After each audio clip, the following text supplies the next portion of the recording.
детские секреты нашей столицы. Этой улице было много названий. Преображенская. Улица Преображенская начинает постепенно формироваться уже в XVIII веке.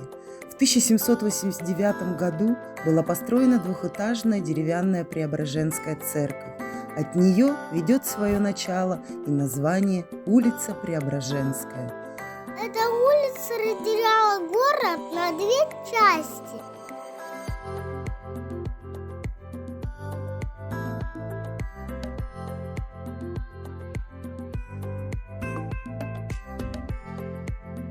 Гостинодворская. Это гостиный двор. А раньше его называли Большой базар. На эту улицу своим главным фасадом выходил гостиный двор.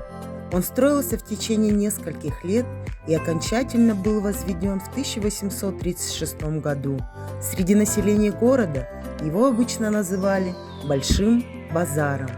Сейчас же это площадь Ленина.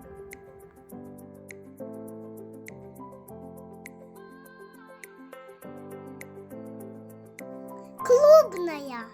В начале 20 века в городе появился еще один культурный очаг – клуб общества взаимопомощи приказчиков, который находился на берегу Талого озера, на месте современного бизнес-центра, и дал на некоторое время улице новое название – Клубная.